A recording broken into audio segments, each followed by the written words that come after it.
সিরাজগঞ্জের সলঙ্গা ইসলামিয়া উচ্চ বিদ্যালয়ের প্রধান শিক্ষক শহীদুল ইসলাম ও শিক্ষিকা রহিমার অপসারণ দাবিতে সহস্রাধিক শিক্ষার্থী জনতা সড়ক অবরোধ ও বিক্ষোভ মিছিল করেছে।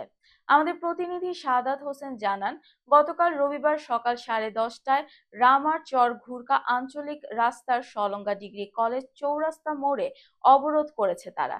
পরে অভিযুক্ত শিক্ষকদ্বয়ের অপসারণ দাবিতে বিক্ষোভ মিছিলে কুরুচিপূর্ণ স্লোগান দিয়ে সলঙ্গা বাজারের প্রধান প্রধান সড়ক প্রদক্ষিণ করে। এছাড়াও নারী লোভী প্রধান শিক্ষক শহীদুল ও দুশ্চরিত্রা শিক্ষিকা রহিমার পরক্রিয়া, অনৈতিকতা ও অপসারণের লিফলেটও বিতরণ করা হয়।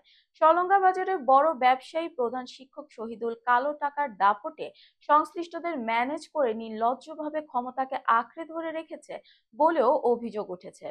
এ বিষয়ে সপ্তাহব্যাপী বিক্ষোভ মিছিল, আলোচনা সভা, ক্লাস বর্জন, অবরোধ, লিখিত অভিযোগ সহ বিভিন্ন কর্মসূচি চলমান থাকায় প্রাচীনতম এ বিদ্যাপীঠে শিক্ষার পরিবেশ, পাঠদান ও ভাবমূর্তি নষ্ট হচ্ছে।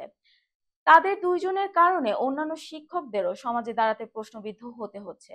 অনিয়ম, দুর্নীতি, অর্থ আত্মসাৎ, ক্লাস ফাঁকি, পরক্রিয়া সহ নানাবিধ দুর্নীতির সাথে শহীদুল রহিমার অনৈতিকতার বিচার ও তদন্ত চেয়ে সংশ্লিষ্ট দপ্তরে লিখিত অভিযোগ করলেও রহস্যজনক কারণে সুষ্ঠু তদন্তে কালক্ষেপণ হচ্ছে বলে শিক্ষক, শিক্ষার্থী ও অভিভাবকরা প্রশ্ন তুলেছেন।